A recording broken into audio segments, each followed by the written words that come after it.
Chimira is a Nigerian artist, researcher, and policymaker whose labor of love prioritizes Black queer liberation. They express their vision through the visual arts, performance lectures, and music. In their studies and explorations, Chimira develops languages of refusal and healing, reimagining education, community, femininity through sisterhood and semantic knowledge as forms of resistance. Their expressions continually chart a path guided by intuition, fostering self-liberation and self-discovery. And yeah, really happy to introduce, and yeah, I'll let them take it away.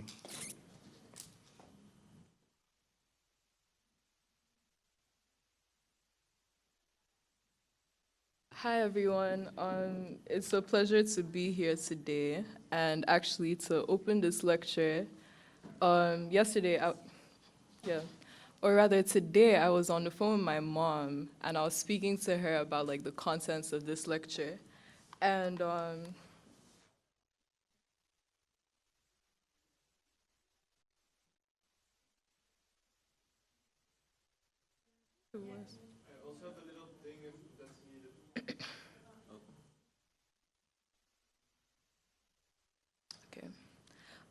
so yeah, I was on the phone with her and she said something, well, she was speaking so poetically and I was like, you could do this lecture, you know?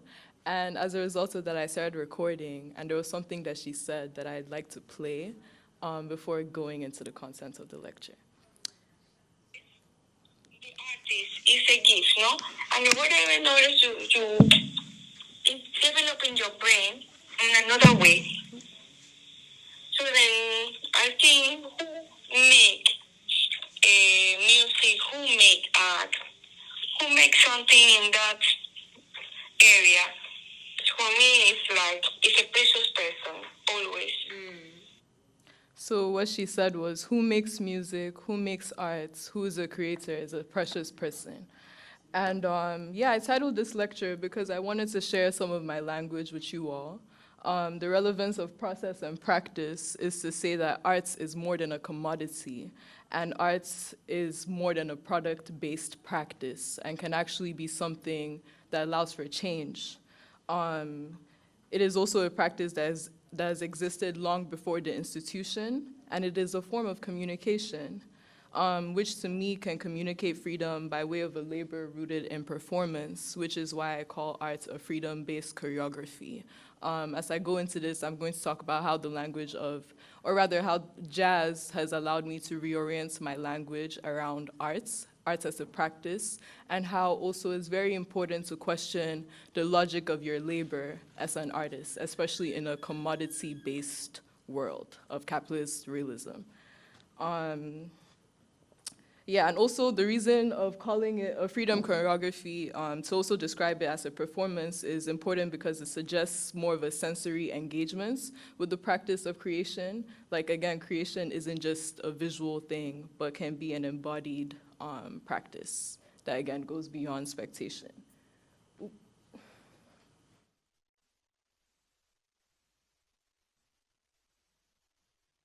Is there a way to...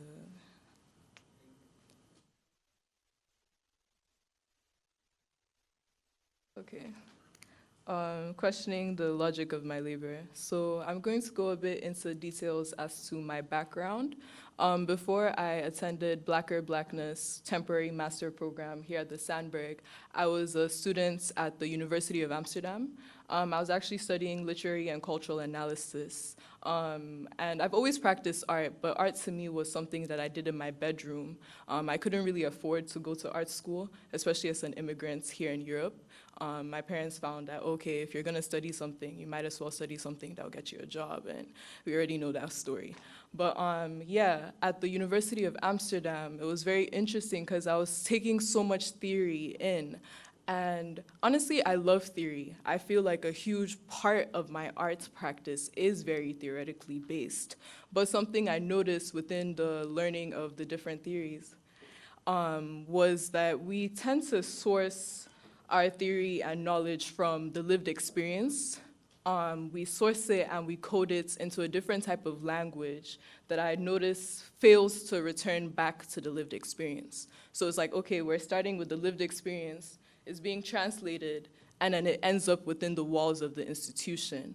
It becomes a mere chapter in a book. And as someone that was studying race theory, critical race theory, queer theory, environmental studies, I kept saying, okay, this is a chapter, but how do we really apply this into our lived realities? How do we go beyond an intellectual language that now becomes a privilege for certain people? Like, this knowledge is being sourced from the people outside the walls. How do we get it back to them? How do we see this education turn into something that can actually be regenerative for our environments and society?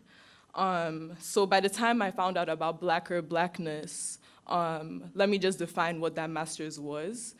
Basically, it was pitched as a course, not just for Black students, because Blackness is very geopolitical.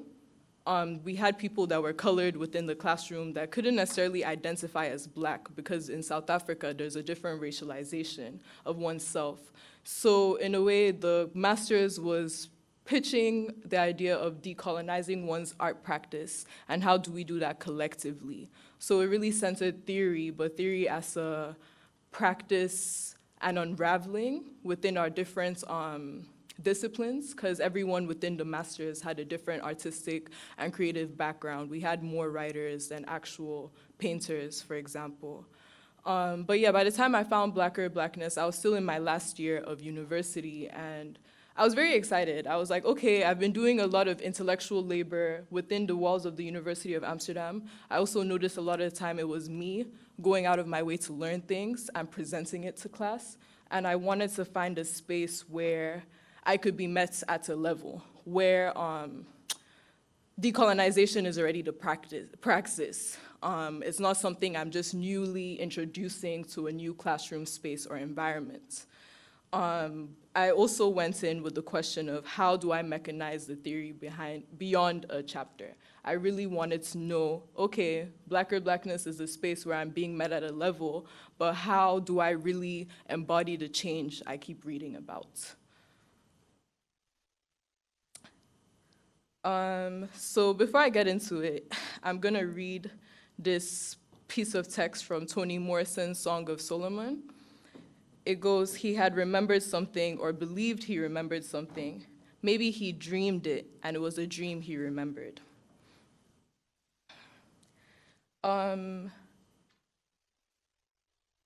So in this question of bridging the translation of our lived experience back to the lived experience, I came across the writer Toni Morrison and her theory of rememory. Rememory was especially important when I realized that she was pretty much speaking to me. She spoke about how history is so written from a specific perspective that one can only but speculate the history we're given. She said, how can I write from a place of memory and realizing that we do have a rememory that exists within our bodies beyond what is written as history, and how can I tap into that memory of something else? And this is where you really become the source of your own knowledge production. A lot of my work is very auto-theoretical. Research, in a way, to me, is an intuitive scavenge in trying to form my own language. It is an action of world building through speculating the given. It is the dream of an embodied archive created through critical selection and intimate evaluation of the fragments of history. That's a lot. But yeah, so basically, Toni Morrison kind of gave me a new way of dealing with the archives and dealing with history and dealing with all the information that I was reading and coming across. Because for one, at least with the written form that is history, there is so much gaps, there is so much fragments, and there is so much violence as well. Toni Morrison, in a way, allowed me to realize that our emotional response to history is another form of history. A lot of radical imagination as a praxis within liberatory studies suggests that we need to reimagine a past in order to be able to imagine a future. So what is this action of reimagining a past? How can that look like for me? How can I embody the things that I'm reading in a way that allows it to transform into something I can use right now? And yeah, when looking at the archives, there are many contradictions and gaps and missing pieces, and it is missing soul sometimes. It is missing a perspective or a personal experience that one can only imagine through your own position. It feels like a blurred mirror as I search for a resonance of self. And yeah, I don't know, in a way, like through rememory, Toni Morrison here talks about remembering something that isn't entirely rememberable. Remembering something that turns into a dream, or dreams become memory, and there's a lot of blurring of, I guess, the linearity or the supposed linearity of history. Toni Morrison comes in and says, okay, if I'm becoming the center of history, it totally spirals it around. History has no end or beginning, except for within what I can hope to remember. He had remembered something, or believed he remembered something. Maybe he dreamt it, and it was the dream he remembered. The process of memory is one that centers the inevitability of what we both forget and remember. It aspires towards the chances of liberation within that process.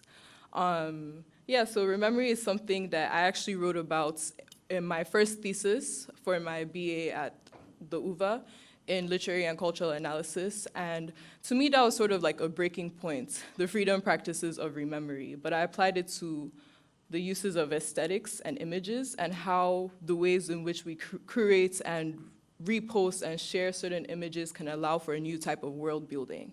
The images sings to a type of memory. And it also, to me, was a way of challenging the idea of what it means to spectate images or arts, to say that you can hear a sonic form from the aesthetic, and that, like, whatever you hear from what you see can allow for a new imagining and world building and history making.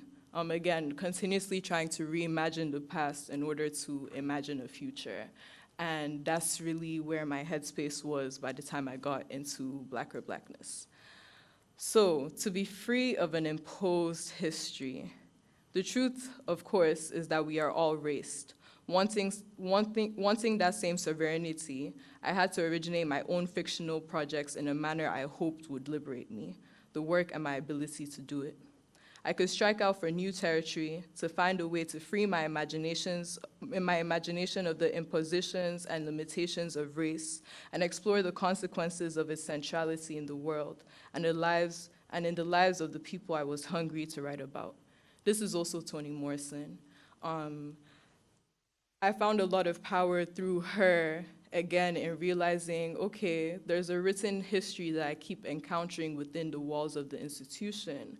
How can I remember or imagine something that can allow me to break away from the impositions of race, gender, categorizations on my work?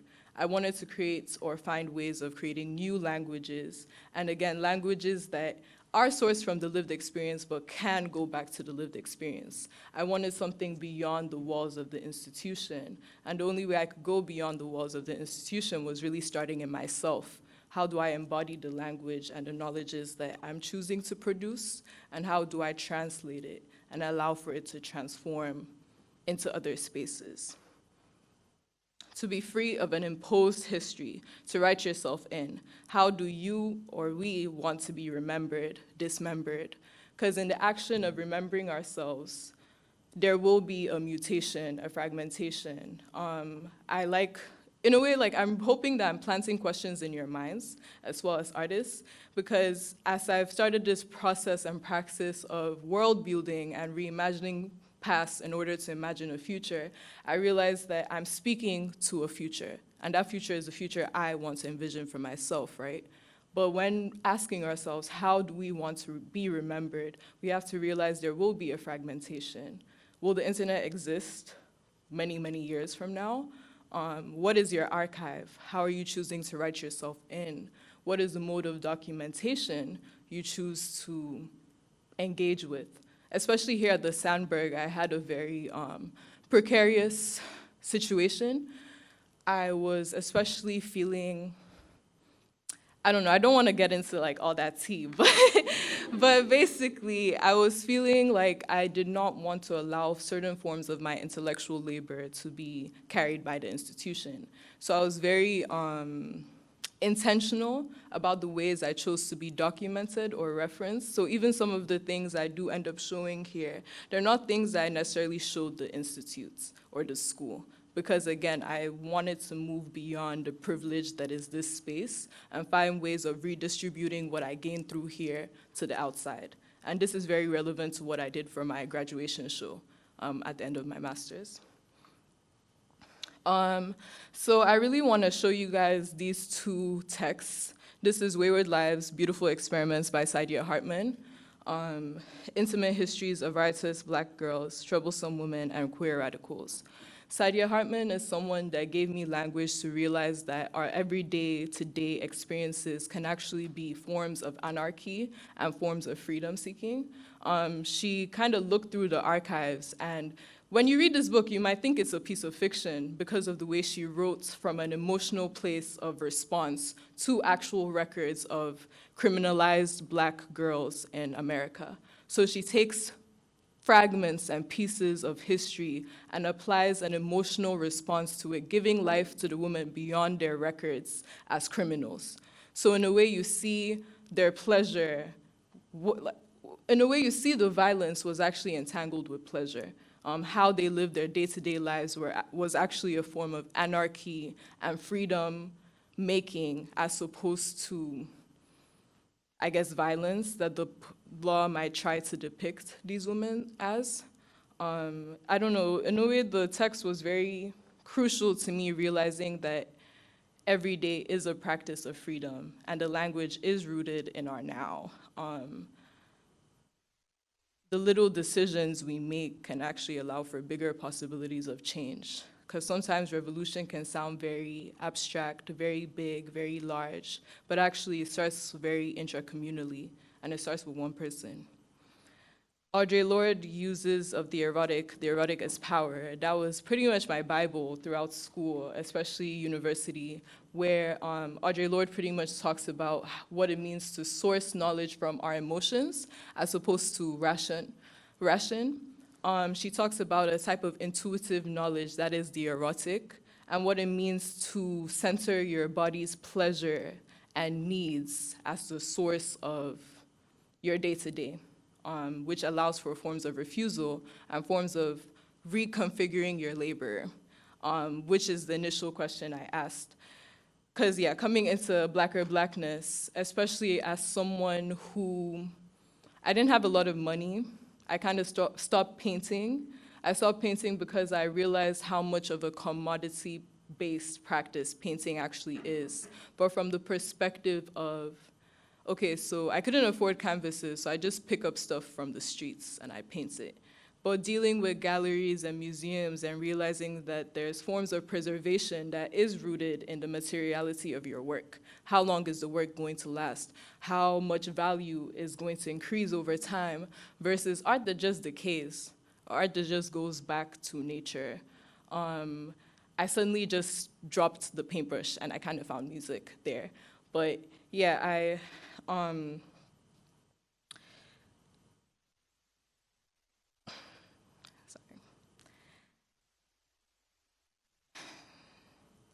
Yeah, I realized how much of a commodity-based practice art felt like it was, and by the time I entered Blackness, I was really saying I don't want to create products. I want to create movements. I want to create something that will allow for my own rest, because I did the last year of my bachelor's degree with the first year of this master's program, and I was working overtime, and I was like, you know what, if I feel like I deserve to be in Blackness because I want space where I can just simply be and exist, then how can I allow for my rest and my pleasure and my needs to be the driving force of whatever it is that I produce within this space?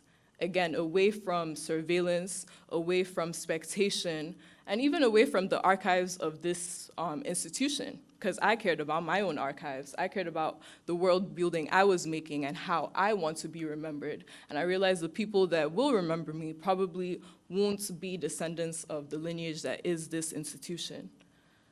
So Uses of the Erotic was really a short essay that I found to be a powerful sword with regards to being able to validate the need for creating of knowledge from otherwise places beyond rationality. What does it mean to really create from your innermost feeling and capacity for joy and pleasure? How can you reconfigure your labor to actually allow for your own rest? And it is possible, as contradictory as capitalism might make it sound like. The world's words have to continuously transform and shift in order to be able to both investigate and produce from the contradictions of history and our undocumented archives. Jazz music, labor of love, improv, collectivization, fluidity, and organization. So at this point of centering myself, reconfiguring the logic of my labor, I found jazz, I found music as a very, very powerful form of language that I could use as a method as well. Actually, my thesis for my master's is called The Beyond of Survival, Wayward Girls Fly, and I based it off of John Coltrane's Love Supreme album. I kind of followed the track list and I wrote in a very explosive way. Like my first thesis was very theoretically sound, and by the second one it was so poetic and so emotional and so free-flowing. It was literally a practice of improvisation. And the reason I care, this is John Coltrane and Alice Coltrane, the reason I cared so much was because jazz kind of gave me a new understanding of what it means to collectivize as well. So think about it. Miles Davis had his own quartets, and John Coltrane was one of the members. And Miles Davis was known famously to advise any of his players, if you went in the wrong note, we would all have to follow you. So that was the improv. And then we somehow have to bring that shift back to what we were originally playing, right?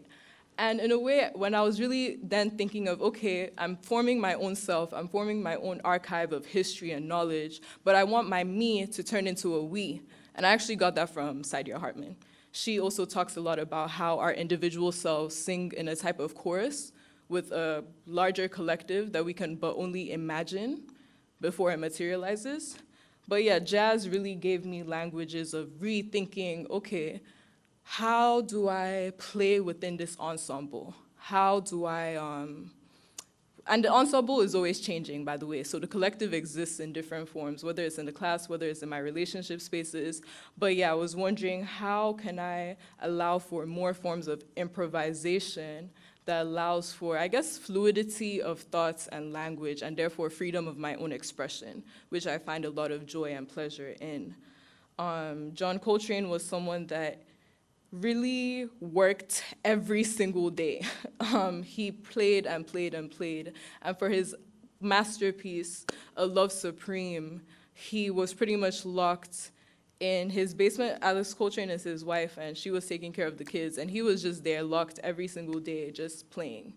And it's interesting to know that John Coltrane was a former addict, and he had to, heroin addict, because at this time, a lot of jazz musicians took heroin, but he had to quit cold turkey.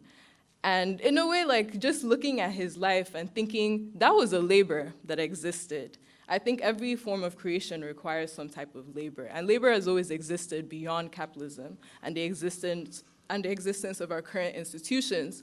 So if there's a labor that's occurring, how can I make it more pleasurable? How can I make it more fulfilling? And looking at the life of someone like John Coltrane, who was laboring every day for what he believed was healing, because he actually also theorized a lot around music and the healing form of music. He based it on a theory from Pythagoras. I think Pythagoras had this saying that even the calmest form of music could settle a raging bull. And for John, he was really laboring towards creating something that could allow for an actual sonic shift and healing within the people. So when he dropped A Love Supreme, he had this huge write-out that pretty much dedicated the music to God, to love, to everything. And I was very inspired in a way of realizing, okay, there is a labor. That labor can be rooted in love. I can work but I can work in a way that can feel more sustaining to myself. I can work in a way that the outcome is something that will be beneficial not just to me, but to my communities. I can labor in a way that I'm going beyond the creation of a product or a commodity or something to be consumed. Yeah, and again, jazz is so fluid. Jazz allows for mistakes. Jazz is up and down. I love jazz. Like, jazz is my language. Jazz is my form of embodiment, and it's something that I really dug into in Blacker Blackness. And again, in my thesis, I was able to just fly. Like, that's why it's called the beyond of survival, because I was also tired of all the languages around. Okay, so it's so easy to study oppression, right? It's easy to, well, not easy, but when you walk into certain institutional spaces that are teaching critical race theory, you're consuming, but again, where's the beyond? How do I go beyond the words? How do I mechanize this chapter into something that's really real and lived? And I did not want to write another thesis that describes oppression. I wanted to write something that could just fly away and find other forms of escape and world building. Which leads me to this text by Leopold Senghor. And I pretty much blocked out a lot of the text, mainly because I feel like this is the more, I don't know, I just pulled out the essence. Lives of the soil and with the soil, in and by the cosmos, is sensual, a being with open senses, with no intermediary between subject and object, the subject and object. Feels more, sees, feels self, it is in self, in own flesh, receives and feels the radiations which emanate from every existing object, responds to the call and abandons self, going from subject to object, from me to D on the vibrations of the other. He is not assimilated. Reason is not discursive, it is synthetic. It is not antagonistic, it is sympathetic. It is another form of knowledge. Reason does not impoverish things. It does not mold them into rigid patterns by eliminating the roots and the sap. It flows in the arteries of things. It weds all their contours to dwell at the living heart of the real. Negro reason is intuitive through participation. The being who is most energetically affected by artistic emotion. For what affects is not so much the appearance of an object as its profound reality, its super reality, not so much its form as its meaning. Water moves because it flows, fluid and blue. Above all, it cleanses, still more because it purifies. Form and meaning express the same ambivalent reality. The finest emotion we can experience is mystic emotion. There lies the seed of all arts and real science.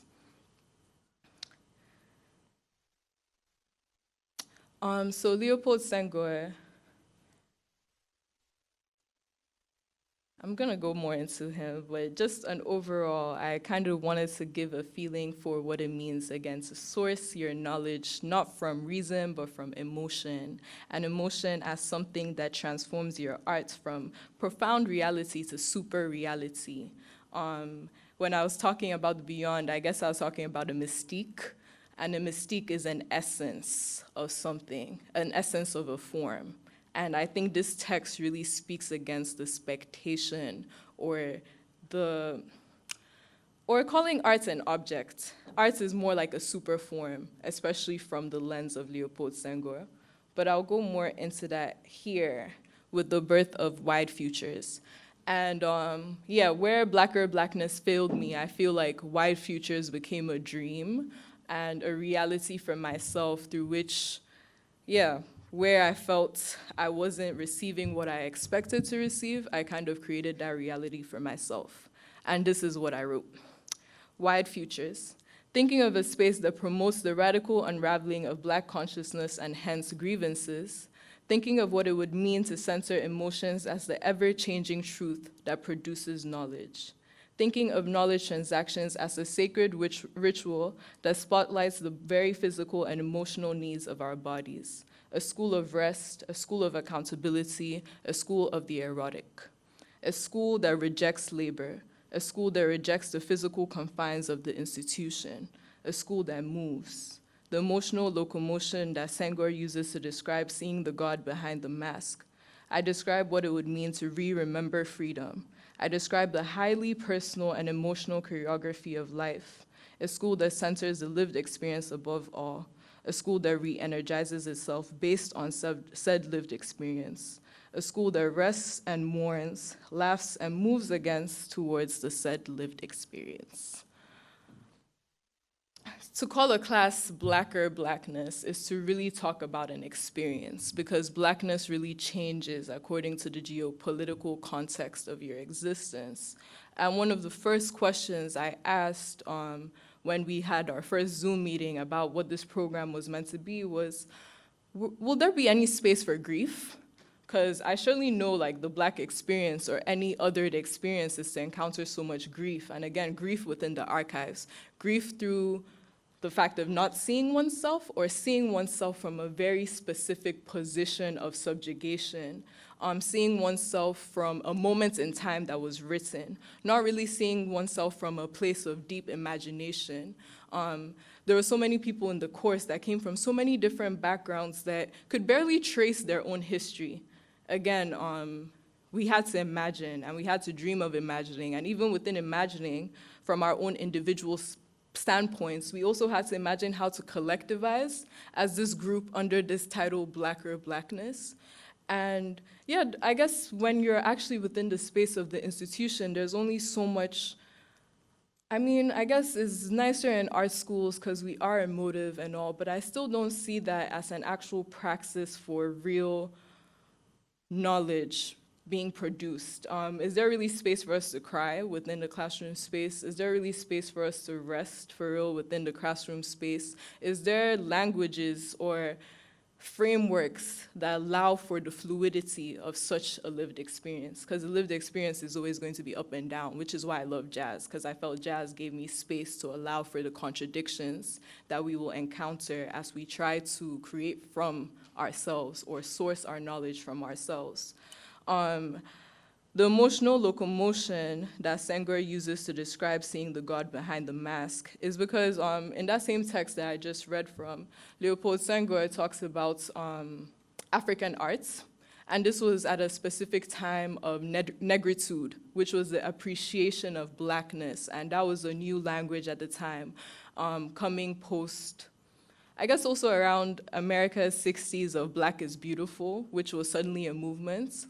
And Senghor talks about how a lot of African arts was never made to be spectated, especially the African mask. So he says the mask is not meant to be behind a box. You're meant to wear it and dance. And the dance that you wear behind the mask is what actually triggers or allows for a type of magic, a type of seeing of the God. And it's up to you as to what you define that God to be. But I really love that. I love the idea of a movement needed to cause a type of catalysm, like within the arts. Like, how do you really, again, how do I mechanize the theory? How do I dance with the theory? How do I dance with my own arts in a way to actually generate something, the super reality? How do I generate the newer worlds, the worlds that I choose to imagine away from the current realities of our existence? And the dance for me is, I don't know, it's still an ever-growing choreography that really depends on the context through which I'm creating. A school that questions comfort and security, a school that questions the very logic of our labor, a school that demands labor to act in love, a school that promotes and functions through a labor of love. Because the labor of capitalism is just a labor of consumption and to be self-consumed. The labor of capitalism is a commodity-based practice that one can easily get lost in this chain of oppression. I do believe a labor needs to happen, but the labor can be through and with love for the community and for the self. So White Futures wasn't just a little bit of a manifesto, but it's something that I started forming into a Google Drive of multiple texts that I've just been downloading and uploading, and it has a bibliography. By the end of this, I'll share the link with everyone so you have access to the body of knowledge. But in a way, I've been carrying, another important thing is Wide Futures is entirely embodied. So I don't really believe in confining the language or the knowledge to an institution, but to say that the knowledge is accessible within everyone. So you yourself as a person can walk out of this space and carry wide futures within yourself. It's a matter of how do we access it, how do we translate it, how do we allow for collectivization around the knowledges that you carry. But yeah, I've carried wide futures far and wide and held multiple lectures, gatherings, just especially in the park, like in Nigeria, there was many times I just gathered people and we'd dream about a no police society, or what does justice and accountability really look like at an intracommunal level. And that was really blessed. So in the write-up for this lecture, I described an Mbari. And yeah, so to kind of follow up on the idea of embodied knowledge, an Mbari is something that I found digging through the archives, and this is specifically from Igbo people in Nigeria. So the idea of an Mbari is that an oracle chooses spirit workers every 1 year, and the spirit workers are then tasked with the idea of building a huge shrine. And the shrine is filled to the brim with all forms of arts, and this art is meant to represent or speak to the current reality of a village or whatever area that the shrine is being dedicated to. And the spirit workers work tirelessly, and by the end of it, there's a huge celebration done around the shrine. The shrine is primarily done in offering to the earth goddess. And by the time the shrine is made, the villagers come around, they dance, they give offerings to the shrine, and the shrine is then allowed to decompose. There's a bit of a ritual where the spirit workers actually run away from the shrine, and you're not allowed to look at it again. And I think that was something that allowed me to realize that, wow, I come from a culture of process-based art. The art is made with a communal logic. It's made in a type of offering. It's made in a way that allows for a form of a gathering. And it's beautiful to me to think of how it decomposes. What would this shrine look like in a couple years? What forms of nature inhabit the space? How does the shrine actually evolve and grow and shape itself into something else? I also thought of myself, what if I am a spirit worker? This was closer towards the graduation show. And I was able to be blessed with having a separate space from the rest of my class, and it was me and another person. So I started thinking, okay, I could make a bit of a shrine. I could make something an offering to the earth and to my community. I could make something that isn't made to just be spectated, but is made to house a type of facilitation of the collective. And that was me piecing a fragment into my now. So I formed a wayward shrine of becoming, space to rest, read, gather, play, and pray. Again, this was me also playing with how I chose to be documented here, because I know that the Sandberg has a general identity for the final graduation shows that happen, but I kind of created my own within the underground.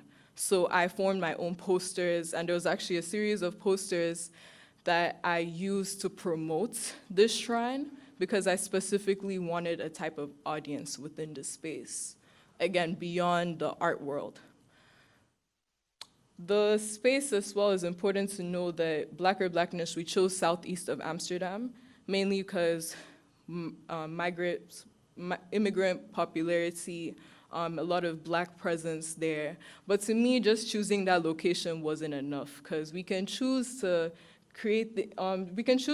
facilitate things in certain locations, but that doesn't really mean an actual connection with the people that are really residing there.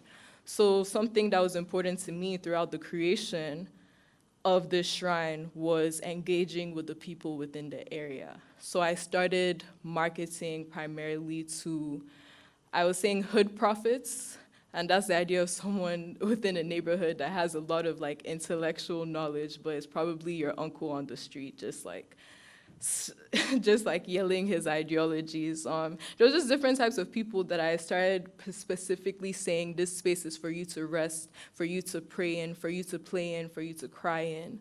There's a Nigerian restaurant that was super close, and I was in there just with the kids, like, oh, you can come, you can do this, you can do that. And that was very lovely, and also was way more about the actual creation of the space, because it was me and my friend Marley, and Marley created this bed, and it came with a type of film about her own unraveling towards rest and reconfiguring her logic towards something that allows for her own pleasure.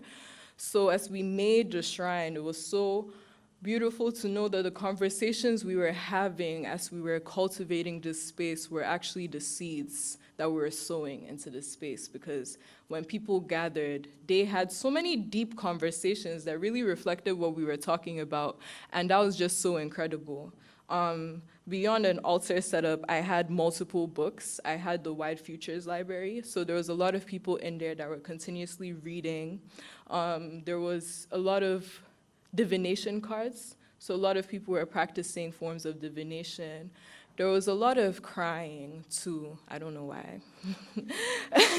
And I was also live recording music, and I was doing a lot of improv sessions in there. I had my friends reading poems that I was recording, children's poems in particular, because we were trying to channel a specific type of energy and restfulness and playfulness. But it was also, again, still very emotional, because I don't know, things birthed through intuition are always in alignment, because I think multiple people that participated within this space really needed that for their own bodies and for their own lived experience. I had some friends that were very protective of the space, friends that were always relighting an incense, friends that were always walking around.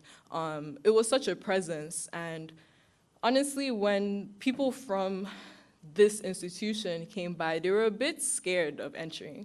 But I think that's because of how much we occupied the space. To me, it was really an occupation. It wasn't really about the Sandberg's graduation. It was like, okay, I have an opportunity to create a space that can be for my actual community and collective, so let's do it.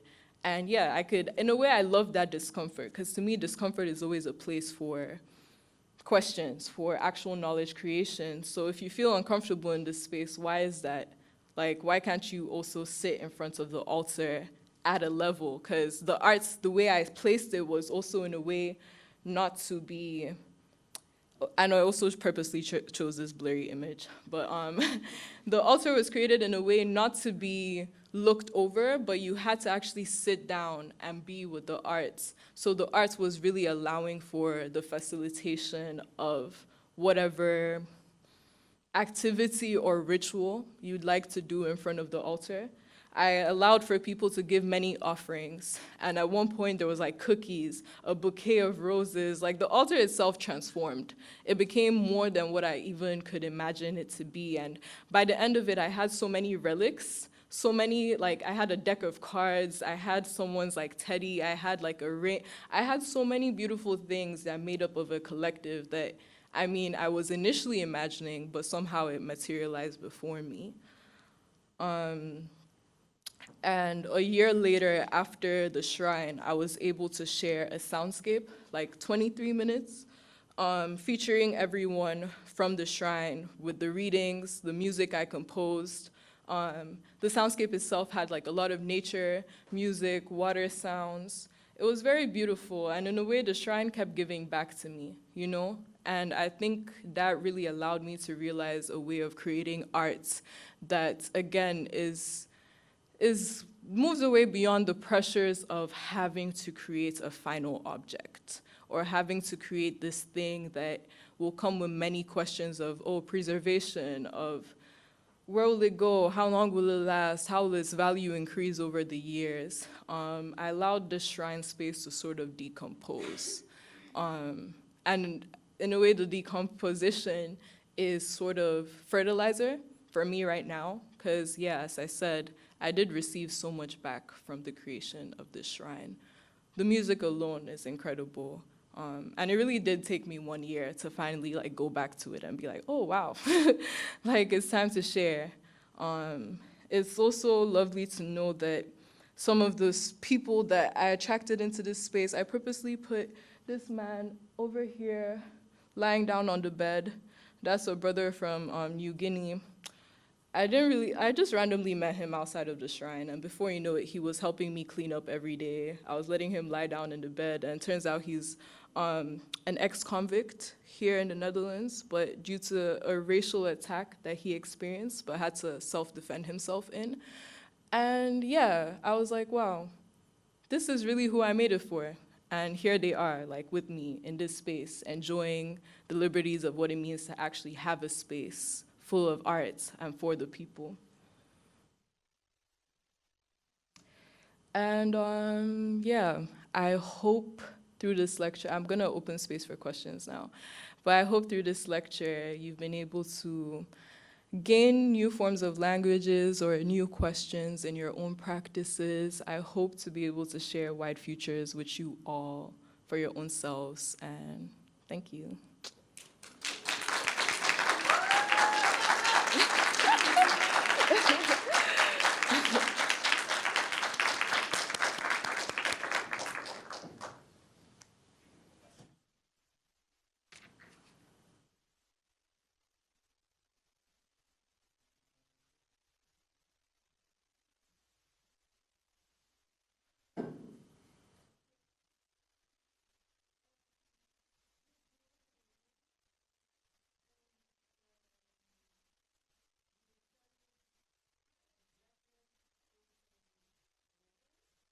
Blacker Blackness was the name of the program.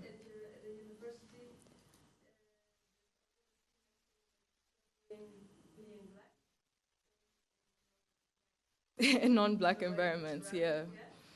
So then you made the altar.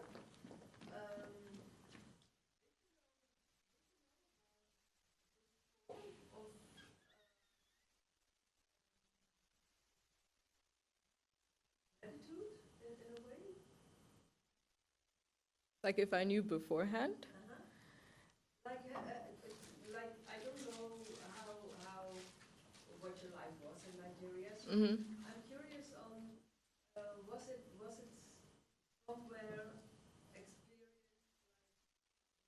like in this form, like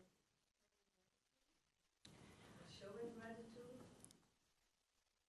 Yes, in a way. I feel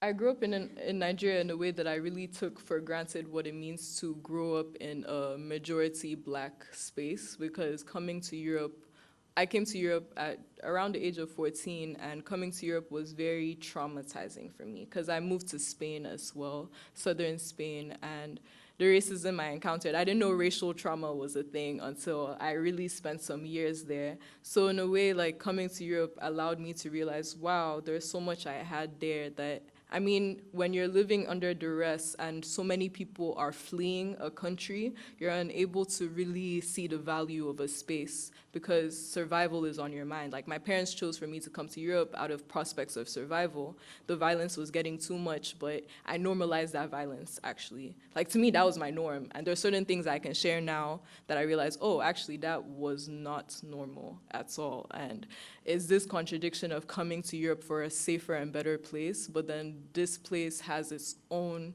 other type of violence that causes me to continuously confront myself. But I've now allowed for that confrontation of self to be a beautiful relationship where I'm always, through the self, finding newer ways of thinking and speaking. And yeah, creating that space was really a homage to everything that I carry. Because, yeah, there were so many images as well housed within the shrine that my teachers didn't really understand the need for the images, but to me, I was like, this is the essence, this is the soul, like, this is my unseen collective that I must house here some way, somehow. They did not understand, no. Yeah. I felt very misunderstood during my master's, but it's crazy because look at me now. Like,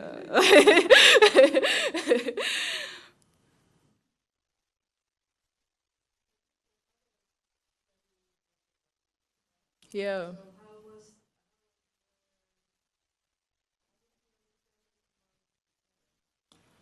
Honestly, it was really a lot of turmoil by our final graduation week. Suddenly, everyone started to panic and realize, oh, my needs have not been met in so many different ways.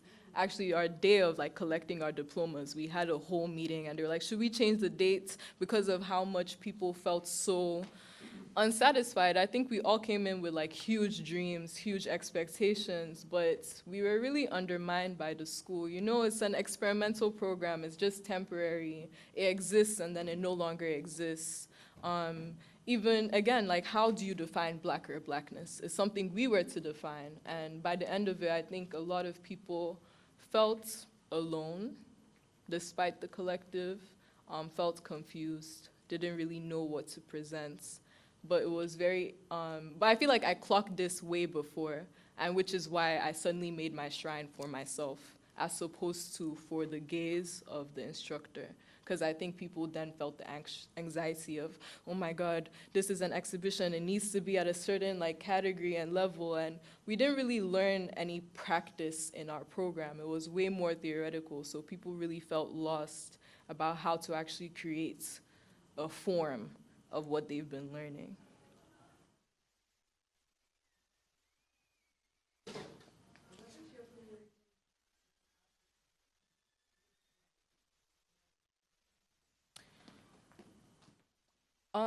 So my community as an artist right now is still very, very much made up of my imagined collective. Because whenever I talk about collectivity, I like to talk about the unseen parts of the collective. So that's also through ancestors, people I've lost, people who might not be privileged enough to be in the same social spaces as me, but through other circumstances, they might as well just be my own community. So I really carry a huge portion of the unseen within my heart. The other parts of my real, like, actual collective really always shifts depending on where I am.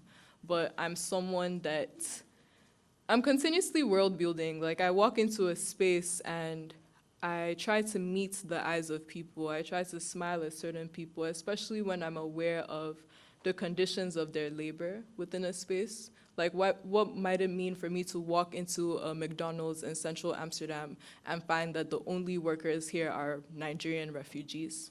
How do I treat them? How do I engage with them?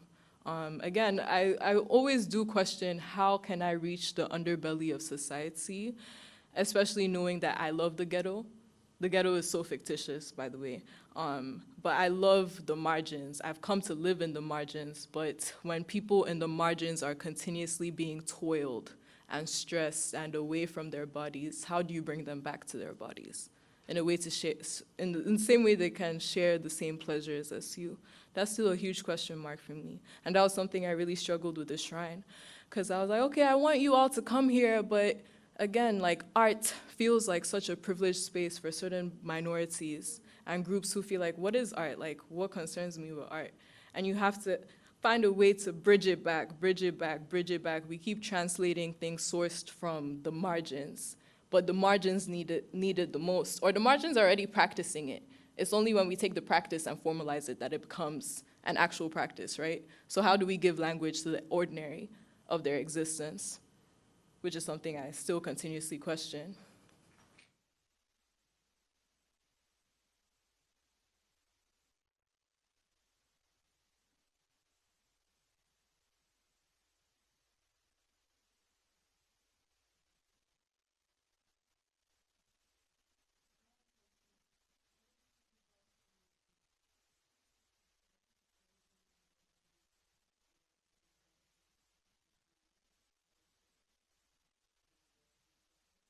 Mm-hmm.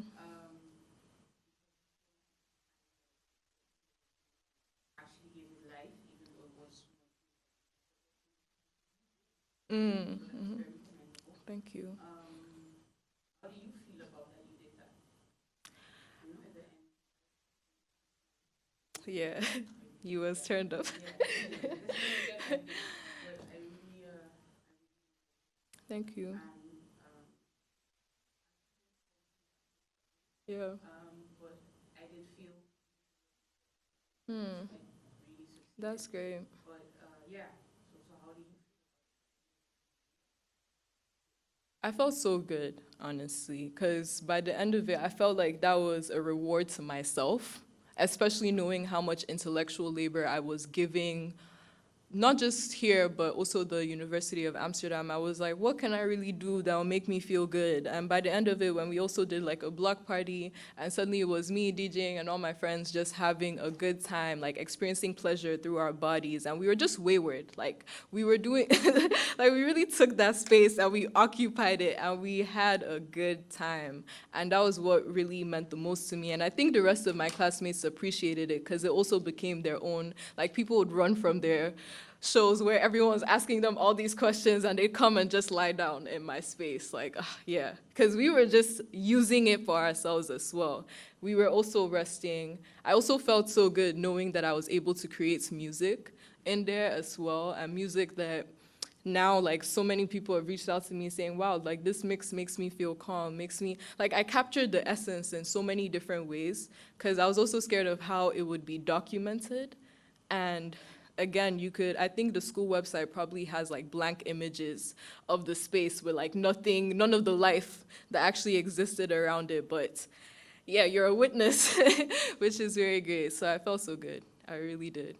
Yeah. And it also, I learned such a big lesson of, wow, when you really do reconfigure your labor to allow for your own rest and pleasure, the process of creation can feel so self-sustaining, self-nourishing. It can feel far from, again, like the extraction or the exploitation. Especially as a Black artist, I feel there's so much projection onto my work, because for the longest time I was doing exhibitions, but all the time they reach out to me as, oh, Black art, Black like this, and just a specific box and a message and a narrative that did not feel true to my own essence, especially as someone that seeks to go beyond the visible eye.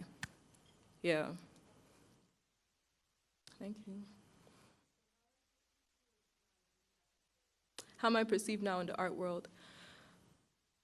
Well, I think I did a bit of shape-shifting, honestly, because I was always doing arts outside of the institution, especially in the University of Amsterdam, so it was really on my own doing that I would apply for the commissions. So, and I've noticed there's a rolling, like a ball, like a snowball effect here in Amsterdam, where the moment I did one thing, my name would go to the next place and then it just keep going. But yeah, I think by the time I was doing the first year of my master's with the last year of my bachelor's degree, and I was financially drained, emotionally drained, physically burnt out in so many different ways, I kind of decided to tear my image or kill my image. I also did not really open channels of communication or contact with me. I suddenly started playing with a lot of, what's the word? Like, I was playing with my visibility a lot because I realized that there is an economy to your visibility. And I started saying I choose to disengage with those economies of visibility. I want my work to not be work, but I want my work to be a world. So how do I change from work to world? And I think that really caused me to refuse a lot of things and also just not be too digestible by the art world around me. I think now that I have become something else, I'm allowing myself to become more and more accessible in a way, but now it's really on my own conditions. And I think people understand that I'm a very, I guess people understand that I'm doing this for real. Like, I'm not doing this for the spectation, I'm not doing this for the institution, I'm doing it for real collective and communal change. And it's really a blessing now that, yeah, I'm working, as I said this before the lecture, I'm currently doing an artistic residency with the HBA for a new program called Social Work and Arts. And it's in collaboration with the Amsterdam Center of Justice, working with refugees and asylum seekers in a particular residence. And the whole point is creating arts that can allow for some type of social change. And the students are taking a lot from me. I'm also taking a lot from the students. And in January, we're gonna be doing a type of intervention in the asylum center. And it's really centered on grief. I've also been able to make altars and shrines with the students. So it's beautiful to see I don't know, there's more of an appreciation and acknowledgement for emotional forms of art practices that, yeah, allow for collectivization and some type of change or unraveling or a new form of knowledge creation. But I don't know how other people might see me now, but yeah.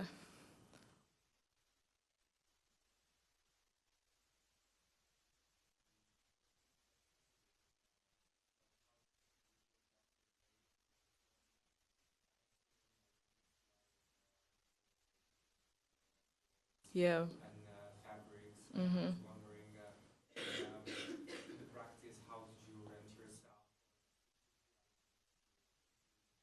Mm. Um, it really was a scavenge because, as I said, I don't really paint on newly bought canvases, or I paint on objects that I tend to find, especially in the west of Amsterdam. People are always throwing away things. I'm like, oh my God, new art piece. And it's crazy because there was a bed in the space, and actually I found the bed walking down the street, and the bed had this like embroidered like symbol, which actually is a symbol that I kept putting in all my art. And I was like, it was scary when I found it because I was like, wow, like I'm literally being gifted the things that I need to create this space. And that to me was, it really was resonant to the history that I learned in the sense of the shrine being this organic thing, you know, this thing made from what you already have. Yeah, so it really was like a scavenge and a lot of gifts from the streets of Amsterdam, like people's garbage became the work.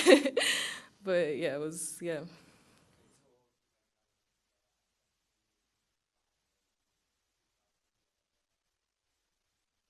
That had a resonance. Yeah.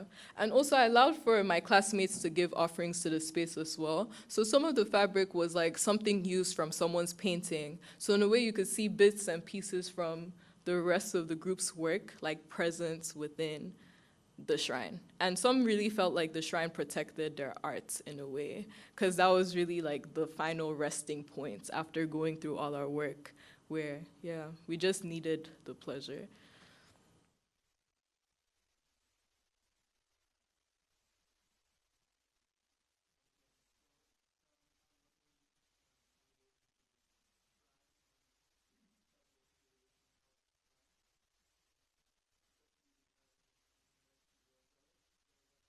Mm-hmm.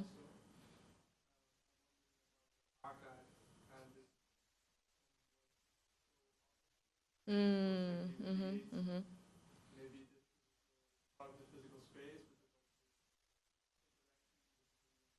Yeah. Mm-hmm.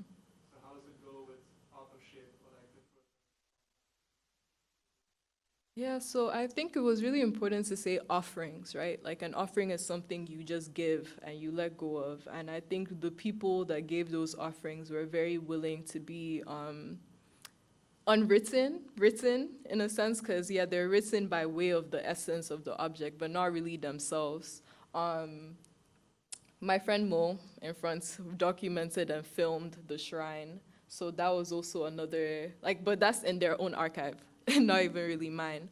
But yeah, I think the people were very willing and ready to contribute towards this piece of history and moments in time. And it's beautiful to know that, again, it was really beyond like the capturing of people's faces and actually taking evidence of them being there. It's nice to know that the evidence is also in another form of something, which is not really just sitting like in a box somewhere. I do plan on continuously reusing these offerings in other spaces that I facilitate, because I kept talking about like sacred objects, and my teachers didn't really understand what a sacred object is. Honestly, my collaborator Marley as well. It wasn't until the end of it, Marley was like, wow, like a sacred object is just something you give intention to. And the realization of it's literally just our ordinary. It's not like this, the reality becomes a super reality through the emotions and the dance and the choreography and what you allow to give it that meaning. So yeah, it was beautiful in the sense of, okay, the objects became sacred and people trusted me enough to house these sacred objects. And at one point, I did want to return some of the things because I felt like, oh, this is probably a temporary thing. But most were like, no, that's my offering. Like, it's yours now. Carry it. And I think they can trust me to continuously transfer that essence into other coming spaces that I create.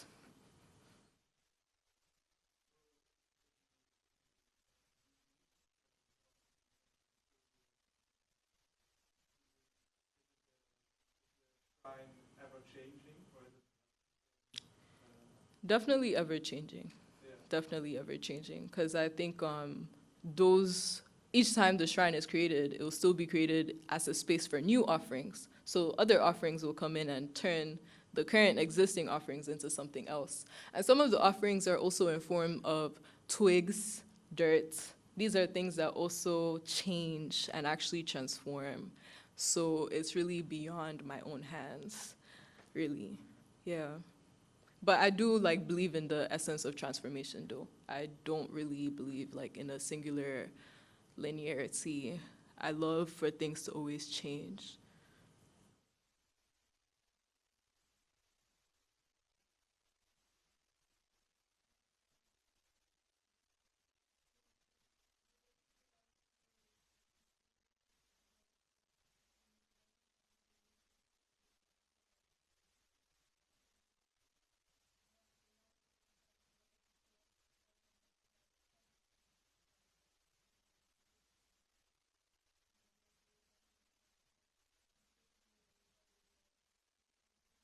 Mm-hmm.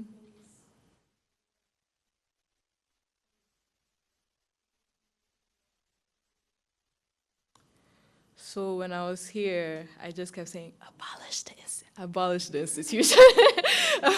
And it was funny because I was met with a lot of teachers and radical artists who also believed in the same thing, but also had to be in the institution for some form of sustenance and I guess survival. And in a way, I do believe in picking and choosing and negotiations. There's so many negotiations with regards to what I can imagine a future for myself. I do believe in certain people that are within the institution making the change they need to make. But actually, so I spent 6 months in Nigeria this year, and I was working at the African University of Science and Technology. It's a Nelson Mandela Institute, and we created a new Center for African Design Advancement. And honestly, something I noticed was each time I got overwhelmed in this office that barely had any electricity, it'd be hot. The way it was even built doesn't even allow for any air. I'd go outside, and there's this mango tree that I would sit under. And under this mango tree, I became friends with a lot of the caretakers of the land. And these are the cleaning staff who are mainly comprised of women and mothers, actually. And under this mango tree, there was so much knowledge that we shared and exchanged. There was so much that I learned, and they also learned. We got to really discuss oppression, and some of the cleaners were saying, oh, if I had a chance, I'd just go to Canada. At least if I'm cleaner in Canada, I would be way better off. Then I'd be like, but actually, there's racism and there's this, and then they'd be like, oh. And we had this type of intellectual conversation that allowed for different realizations of what the possibilities of our freedom is. And to me, my future is the mango tree. The mango tree is a site within the it's outside the institution, but it's still within the confines of the institution. I'm trying to find a middle point somewhere that can allow for nature as well, a type of natural conversation that can allow for rest. So, okay, I don't want to actually be in the institution, but I know I have to exist within a certain system. So what type of middle points, what type of mango trees exist for me to gather and allow for rejuvenation and other non-intellectual forms of communication and knowledge creation? That's really how I'm trying to develop White Futures right now, with a coming text about the mango tree and embodying language underneath this mango tree. Also, it's a form of Black geography, so not just holding it in myself, but housing it in nature, because there is so much natural intelligence to tap into beyond the confines of the institution. So yeah, I'm finding a middle point right now. I'm finding my mango trees out here in Amsterdam. Where can I, where can I rest under, and where can I produce a different form of knowledge that is still being tapped into and extracted from the institution? Because it was like I was carrying all this knowledge from the building I was working in, but then dispersing it and translating it and giving it to the most important people who are actually the caretakers of our land. These are the people that house the most knowledge. These are the most underpaid and exploited people within our society. Yeah. Of course.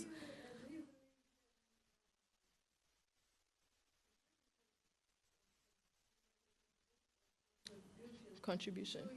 Through your art in educating.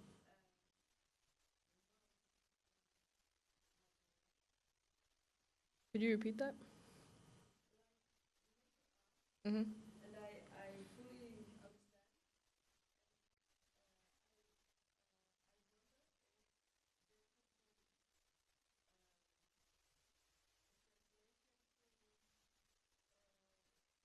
the way that the non-marginalized get educated. So not just marginalized groups. No, because they don't need the education. They need the place to rest. Yeah. That you provide. But in the same way, could it also be an education for the non? Well, it really depends on how much the non-marginalized is willing to give up, because I do believe a form of redistribution of privilege and power can exist to function to allow for, I guess, their own access of knowledge. But yeah, I guess it could really take form. I mean, me being here in this institution right now is a form of redistributing the space and allowing for another otherwise voice to come in and give knowledge to the peoples. I guess like in a way we're very privileged to be here. We are, and this is the knowledge transaction right now. But my primary interest is for the self-actualization and rest of the people within the undercurrent. Because yeah, you described it perfectly, what I aim or what my purpose is. But yeah, I do believe if non-marginal people or if more privileged people want to come in, they're welcome to come in, but what are you giving to facilitate for our rest and for our pleasure? How are you redistributing your power to balance the plane for ourselves? The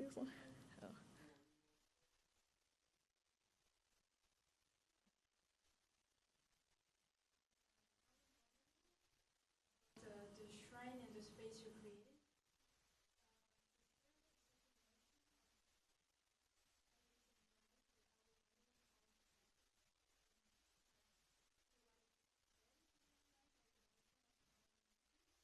In the sense that what would happen, I mean, I think it's very, Yeah. I was just curious,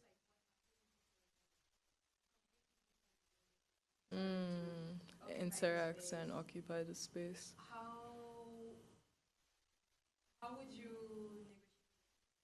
negotiate? Have you thought about it? Yeah, thanks for the word negotiate. I think that was something that my collaborator Marley had questions about, saying there will be people that will come into this space that aren't necessarily the core audience that I might have envisioned. And I was ready for that, again, from the perspective of realizing that I didn't really translate everything. I had a description of the arts, but then the description was just a poem. You wouldn't be able to really understand what you were seeing. And it's funny because we knew, like, I think there's a map, and you can see the time of each time a group, especially from the Sandberg, might be passing by the space. So in those moments, we just wouldn't be there. Like, we weren't there all the time. So the moments we were there, like, there was that occupation, but the moments we weren't, I was like, okay, however you want to enter and walk into the space, but I could sense that those that didn't really understand the concept of the space wouldn't really be able to interact or do the dance that allows you to see the magic. Like, so they're just seeing a mask. They're not really wearing the mask or, you know, doing the dance or whatever. So yeah, in a way, it was really a negotiation. I also love the fact that there were so many images in there that I think if you walked in, you would be very confronted by what you saw, especially if you didn't understand what you saw. So it really showed there was a presence. And that presence, I believe, or would like to believe, says something to my non-audience. But yeah, they were very much in this space. People that, I mean, the head of the school was in this space, but he didn't really, I think I saw him walk in and I was outside recording people, so I didn't even say hi or welcome. It was just however you choose to, however your body responds. Yeah.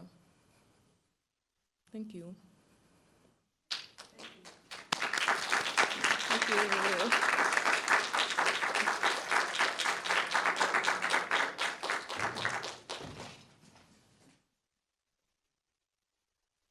Thanks, everyone. I love this analogy of the mango tree, and I think, the reason I wanted to invite Chimira is also a kind of invitation to imagine, okay, what you guys' mango tree would be, that in between of the Institute, but also outside of. Of course, we have studio visits tomorrow with Chimira, so if you haven't signed up, I think there's still a few more gaps. You can have some more in-depth conversations about your practice and your work. And yeah, I think maybe to kind of riff off of what was said already, the Institute sometimes might not offer everything, and I think the aim, at least as part of Dirty Arts, is to, look forward to what your practice will become and the kind of communities that, your work is really engaging with, and the specific focuses. So thank you so much, and we'll have another round of applause.